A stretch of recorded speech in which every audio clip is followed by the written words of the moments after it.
अस्सलाम वालेकुम everyone, Fatima is here. कैसे हैं आप सब? उम्मीद है कि आप सब लोग खैरियत से होंगे, खुश होंगे और अपनी लाइफ अच्छे से स्पेंड कर रहे होंगे। Welcome back to my channel and welcome back to my new video. आज बहुत ही अच्छे कंटेंट के साथ आई हूँ, that is related to the my order part और very trendy cake, rotating cake, जो कि आजकल बहुत ही फेमस हुआ है।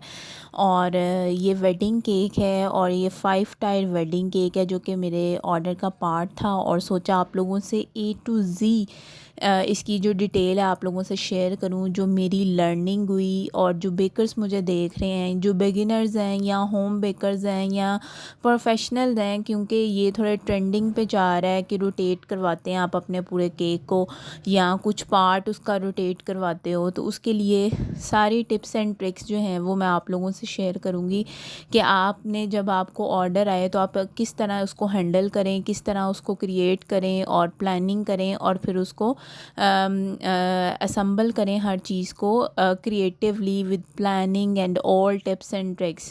तो सबसे पहले वीडियो को लाइक कर दें if anyone is new, so most welcome and please subscribe this channel. Video को लाजमी एंड तक देखा करें, क्योंकि छोटी छोटी सी टिप्स होती हैं, ट्रिक्स होती हैं, जो कि मैं साथ साथ आपको कुछ एंड पे बताती हूँ, कुछ मिडल ऑफ द वीडियो आपको बताती हूँ, ताकि किसी को कुछ बताने से जो है वो फ़ायदा हो जाए। और जो न्यू बेकर्स हैं या जो घर बैठ के काम कर रहे हैं, छोटा छोटा काम कर रहे हैं या कुछ को अभी नॉलेज नहीं है, तो वो शायद मेरे इस बेकिंग के जो वीडियोस है इससे नॉलेज लें और अपनी वो क्रिएट कर सकें चीज़ें और उनकी हेल्प हो जाए। तो आपने स्टार्ट में टीज़र देख लिया कि ये मेरा केक था और कैसे वो रोटेट हुआ है, ठीक है। स्टार्ट सबसे पहले जो है वो मैंने कुछ डमीज़ थी उसमें, और एक पार्ट जो था वो केक का पार्ट था, जो कि 4 पाउंड का केक था। और बाकी रिमेनिंग जो था वो डमीज़ को मैंने कवर करना है फॉन्डेंट के साथ। डिफरेंट डमीज़ हैं जिसमें कुछ स्टेंसिल्स वर्क भी है, जो कि मैं आगे बताती हूँ आपको कि किस तरह करते हैं। तो फर्स्ट डमी को मैंने कवर कर दिया, और फर्स्ट डमी का जो साइज़ है डैट इज़ फर्स्ट डमी तो नहीं है, that is the second dummy. First dummy जो थी डैट इज़ रोटेटिंग मशीन, उसको डमी भी कह सकते हैं, जो कि मैंने ऑर्डर पे बनवाई थी। और पहले भी जैसे मैंने आपको एक बटरफ्लाई केक शेयर किया था आप लोगों से, कि उसके लिए जो मूविंग बटरफ्लाई थी वो मैंने स्टोरी फॉर्म से परचेज़ की थी, और that is available in Islamabad. एक कह सकते हैं कि बिज़नेस है, वो कर रहे हैं एक स्टोरी फॉर्म का, जो डमीज़ बनाते हैं, डिफरेंट चीज़ें बनाते हैं, तो उनसे मैंने बटरफ्लाई भी परचेज़ की थी। और ये रोटेटिंग मोटर होती है जो कि बड़ी ट्रेंडी चल रही है, आप इस पर कोई 8 से 9 केजी का वेट जो है वो डाल के उसको रोटेट करा सकते हैं। Small motors are also available उनके पास होती हैं, तो आप अपने अकॉर्डिंग टू योर ऑर्डर जो है वो उनसे ऑर्डर कर सकते हैं। स्टोरी फॉर्म के नाम से उनका जो है वो इंस्टाग्राम पे पेज है।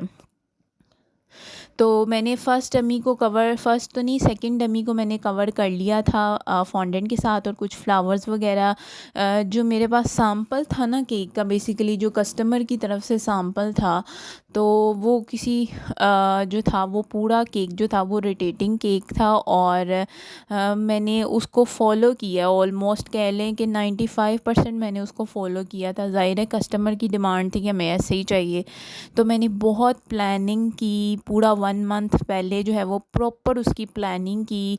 उसके जो डमीज़ के साइज़ेस थे, उनकी हाइट, उनका डायामीटर, और कौन सी डमी कितने साइज़ की होनी चाहिए, और मोटर कितने साइज़ की होनी चाहिए, और सबसे नीचे जो मोटर आनी है उसमें क्या चीज़ें लगनी चाहिए। और फ्लावर्स से मैंने उसको कवर किया था। तो फ्लावर्स जो थे मुझे किस तरह के चाहिए होंगे, जो सैम्पल मेरे पास आया था ब्राइड का, के कलर उन्हें पिंक चाहिए था, पिंक और वाइट, और जो भी इनका जो कलर कॉम्बिनेशन था ग्रूम एंड ब्राइड का, तो उस हिसाब से मैंने जो था ये पूरा केक, ऑलमोस्ट मुझे 1 मंथ प्लान लगे और 2 वीक्स में मैंने इस केक को रेडी किया था।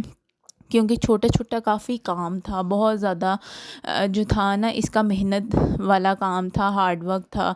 तो आप लोगों के सामने ही है, अब ये मैंने बड़ी ही शॉर्ट करके ना तो मैंने 22 मिनट की वीडियो बनाई है। अदरवाइज़ कुछ चीज़ें मैंने काफ़ी स्किप की हैं जो मैंने बीच में दिखाई नहीं, क्योंकि काफ़ी डिटेल वर्क था इसका। तो इस वजह से मैंने थोड़ी सी स्पीडी वर्क दिखा के आप लोगों को दिखाने की कोशिश की है कि मतलब ये चीज़ें जो होती हैं वेरी आर्टफुल चीज़ें होती हैं और मेहनत वाली चीज़ें होती हैं। और अगर मैं कस्टमर का फ़ीडबैक बताऊं तो वो थोड़ा आगे जाके बताऊंगी, और इसकी प्राइसिंग भी आपको थोड़ा सा आगे जाके बताऊंगी कि मैंने कितना चार्ज किया है इसके लिए। तो ये मैंने थर्ड डमी स्टार्ट कर दी थी। अब आपने देखा होगा कि मैंने फ़र्स्ट डमी को ओवरऑल कवर किया है मैंने वाइट फॉन्डेंट के साथ, ठीक है। मैंने टोटली उसको बेल के तो मैंने उसको कवर कर लिया। लेकिन जो ये पिंक वाली डमी है इसका साइज़ जो था ये थोड़ा सा हाइटेड था, तो मैंने ओवरऑल पूरा कवर नहीं किया। पहले उसका अपर साइड फॉन्डेंट से कवर किया और फिर साइड वाले जो था ना वो मैंने बेल के तो उसका साइज़ मेजरमेंट करके अलहदा से मतलब 2 पार्ट्स में उनको कवर किया है। तो ये भी टिप है बिगिनर्स के लिए भी और ओवरऑल ऑल बेकर्स के लिए भी, कि अगर वो कोई हाइटेड डमी को कवर कर रहे हैं या केक को भी कवर कर रहे हैं अगर वो फॉन्डेंट के साथ, तो जो ऊपर वाला पार्ट है वो अलहदा से डायमीटर काट के तो उसको फिलअप उसको लगाएं, और जो साइडों वाला पार्ट है वो अलहदा से उसको कवर करें। फिर ही आपकी जो है वो कॉर्नर्स एजेस जो हैं वो शार्प आएंगे, अच्छे एजेस आएंगे।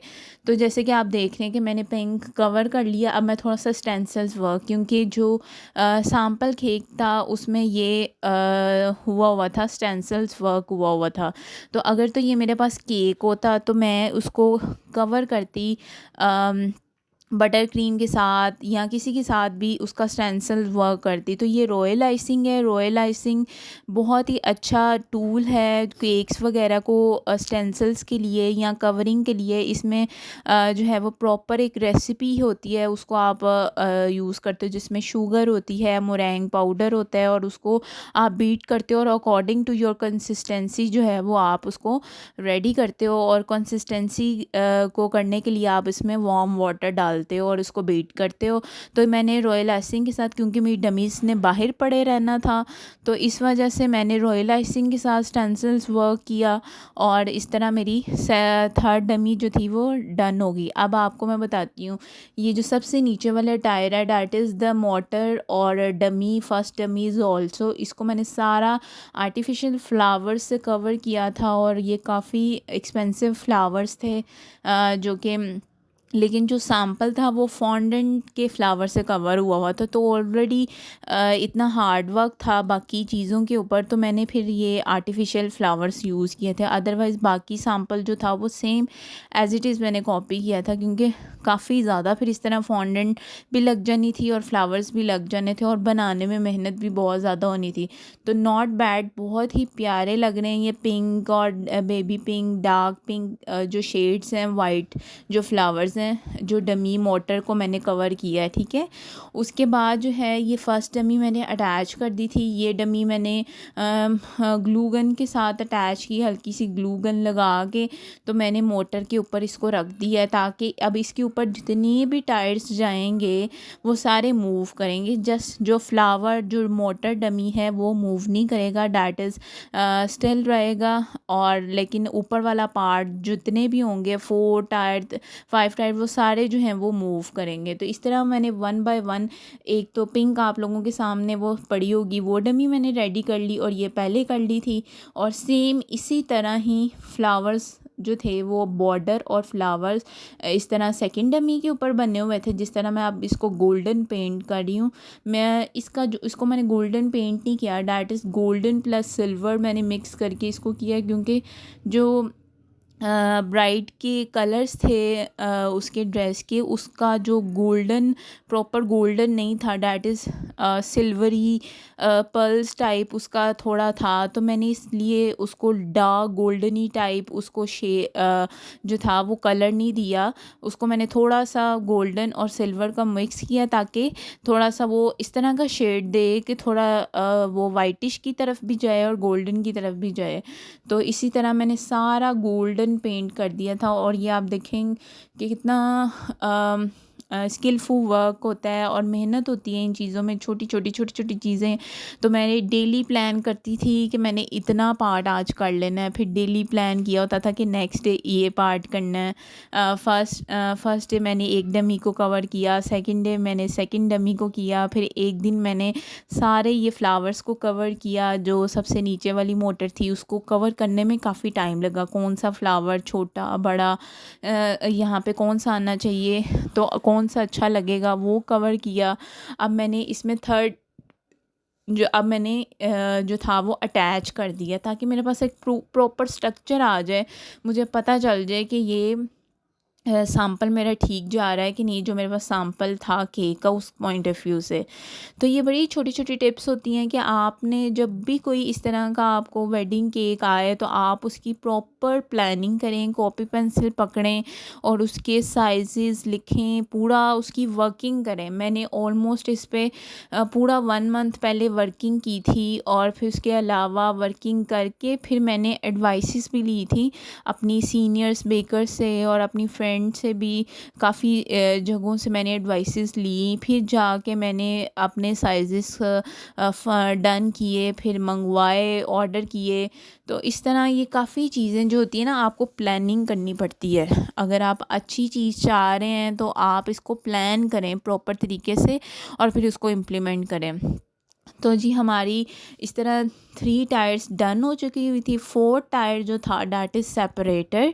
ये एक्लैरिक का सेपरेटर है जो कि आपको ऑर्डर बेसिस पे ही बनवाना पड़ता है, ये अवेलेबल नहीं होते।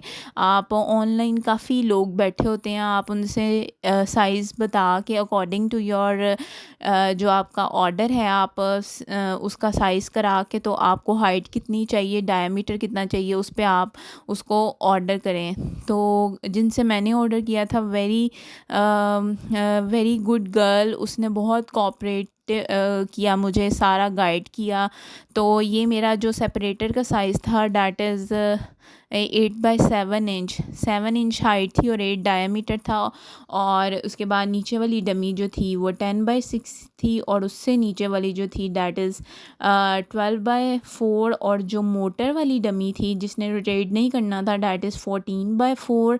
तो ये सारे साइजेज़ हैं, may be it will be helpful for all of you. अगर आप कोई वेडिंग केक रेडी करते हो तो होपफुली आपको जो है वो काफ़ी गाइडेंस मिल जाएगी। तो ये मैंने सेपरेटर सेट कर लिया था और मैंने एक दरमियान में जो है वो डोवल दी है, क्योंकि इस केक ने मूव करना था डमीज़ और ऊपर हमारा जो ओरिजिनल केक है उसने आना था, बाकी तो नीचे फेक था।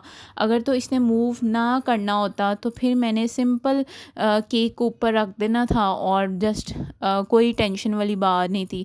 लेकिन इस केक ने मूव करना था, इस वजह से मैंने जो पिंक वाली डमी है उसमें 4 इंच की डोवल दी थी और वही डोवल जो थी वो नीचे से ऊपर की तरफ सेपरेटर की तरफ आ रही थी और ऊपर उससे ऊपर जो थी वो केक के ऊपर आनी थी, ऑलमोस्ट 6 इंच केक के अंदर आनी थी, ताकि जो है वो स्टेबल रहे अगर केक हम उसको ऊपर रखें तो मैंने जो सेपरेटर था उसके अंदर मैंने थोड़ी सी फेरी लाइट्स लगा दी और फ्लावर्स जो मेरे डोवल थी उसके अंदर मैंने जो थी वो फ्लावर लगा दिए ताकि पता ही ना चले कि मैंने डोवल लगाई हुई है।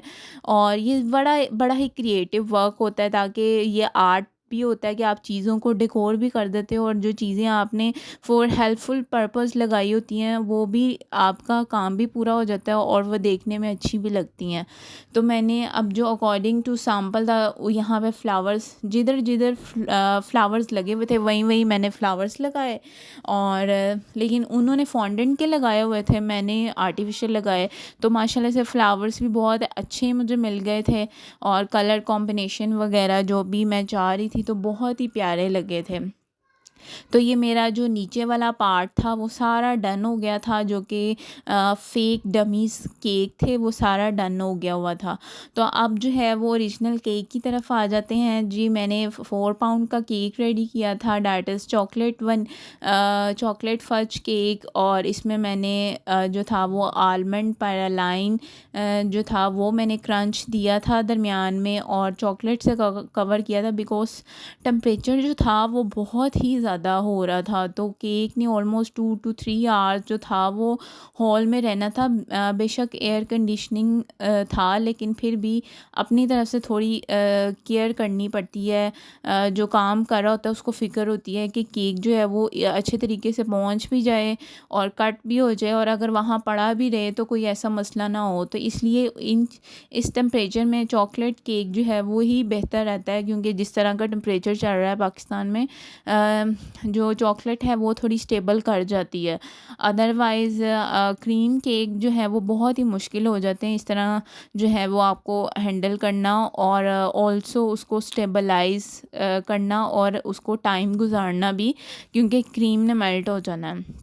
तो ये मैंने चॉकलेट से उसको क्रम कोट कर दिया था, और फर्स्ट जो उसकी कोटिंग की थी वो भी चॉकलेट से कर दी थी, और जो लास्ट कोटिंग होनी थी वो वाइट कलर में होनी थी, वो मैंने बटर क्रीम से की थी।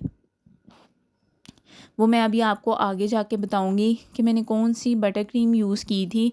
Very stable butter cream in this weather, जो कि समर का वेदर चल रहा है। Very helpful for the bakers, अगर वो यूज़ करते हैं उस बटर क्रीम को, तो वेरी हेल्पफुल।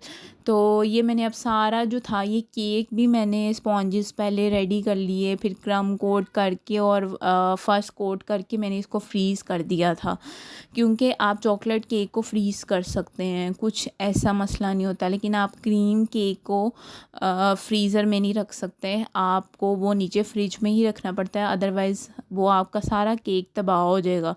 इस वजह से मैंने उसको फ्रीज़ करना था, इसलिए भी मैंने चॉकलेट डिसाइड किया। फिर चॉकलेट ये 2 दिन फ्रीज़र में रहा, और मैंने जो था वो प्रॉपर इसको रैप करके रखा था कि ज़रा भी मॉइस्चर इसके अंदर ना जाए। अभी आप आगे जाके देखते हैं कि मैंने इतना उसको रैप किया हुआ था ना, क्या आप लोग भी हंस रहे होंगे, इतना इसको रैप कर दिया है केक को। तो ज़ाहिर है इतनी मेहनत से उसको हम कर रहे हैं, तो फिर ज़ाहिर है केक को बचाना तो होता है ना। और क्योंकि इसके अलावा भी काफ़ी ज़्यादा वर्क था केक का, तो इस वजह से केक को अगर हम फ्रीज़ कर दिया मैंने बना के कि चलो मेरी तरफ से टेंशन ख़त्म हो। फाइनल कोटिंग थी वो मैंने 1 डे बिफ़ोर की थी, जो डिलीवर करना था उससे पहले की थी, वो भी बटर क्रीम से। ये देखिए मैं सारे रैप्स वगैरह उतार रही हूँ, और मैंने इसको, अब आप देखा होगा कि ये अब जगह ही बदल गई है कहाँ पे इसको कोट करा। ये मैंने अरमाइन बटर क्रीम यूज़ की है, और very stable butter cream in this summer weather, और स्टेबल कर जाती है ये। तो इंशाल्लाह अगर आप इसको सीखना चाह रहे हैं तो मुझे कमेंट सेक्शन में बताएं कि अगर आप अरमाइन बटर क्रीम सीखना चाह रहे हैं, तो मैं उसकी वीडियो आप लोगों के लिए ज़रूर बनाऊंगी। तो ये मैंने जो जगह बदली है उसकी रीज़न ये है कि मैंने एसी में काम करना था, इस वजह से मैं उठा के इसको ड्राइंग रूम में ले गई, एसी ऑन किया, क्योंकि टेम्परेचर बहुत ही ज़्यादा हो रहा था। और अगर मैं इसको नॉर्मल वर्क प्लेस पे काम करती तो ये इसने केक ने वैसे ही मेल्ट हो जाना था। तो मैंने काफ़ी तकरीबन 1.5 से 2 घंटे इस पे काम करना था, कवर करना था, फॉन्डेंट से बोर्ड को कवर करना था, तो काफ़ी चीज़ें थी। इस वजह से मैंने इसको एसी में ले गई और एसी में काम किया, और इस वजह से ये स्टेबल रहा। मैंने जब काम करती रही ना, इस मौसम में आप बहुत ही केयर करनी पड़ती है बेकर्स को, स्पेशली केक्स में जो भी बना रहे होते हैं, हर चीज़ में केयर करनी पड़ती है, क्योंकि टेम्परेचर पे आप डिपेंड नहीं कर सकते जितना टेम्परेचर जा रहा है ना पाकिस्तान में। और यह मैंने थोड़ा सा जो था वो टेक्सचर दे दिया इस पे, मुझे अच्छा लग रहा था। और फिर मैंने बोर्ड को फॉन्डेंट से कवर कर दिया, क्योंकि मुझे गोल्डन बोर्ड अच्छा नहीं लग रहा था, और क्योंकि जो था बाकी सारा थीम तो वाइट पिंक में था, तो इस वजह से मैंने इसको जो था बोर्ड को वाइट फॉन्डेंट से कवर किया। उसके बाद जो था वो मैंने साइडों से भी गोल्डन बोर्ड जो नज़र आ रहा था मैंने पिंक रिबन लगा दिया, ताकि थोड़ा जो है ना वो ट्रेंडी लगे, प्यारा लगे और अच्छा लगे जब हम उसको केक को ऊपर रखें।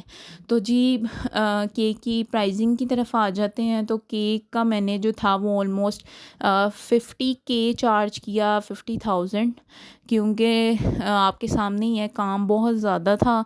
और जो मेरा एक्सपेंस था वो 30+ था जो इस पे आया था, क्योंकि rotating motor is very expensive, dummies, fondant, flowers, these are all things very expensive. और जो उस पर मेहनत हुई थी केक पे, मेहनत का भी चार्ज करना चाहिए, क्योंकि ज़ाहिर है जब लेबर कोई काम करता है तो हम उसे अपनी जो है वो सैलरी देते हैं, तो लेबर का भी बीच में डालना चाहिए। जो बेकर्स हैं वो क्या करते हैं, सम टाइम अपनी मेहनत नहीं डालते बीच में, वो कहते हैं चलो कोई बात नहीं हम पैसे कम कर लेते हैं जो भी, लेकिन हमेशा लेबर कॉस्ट जो है वो डालनी चाहिए अपने ऑर्डर की जब आप कॉस्टिंग निकाल रहे होते हैं, क्योंकि हमारा टाइम जा रहा होता है, टाइम के साथ मेहनत हमारी हर चीज़ जा रही होती है।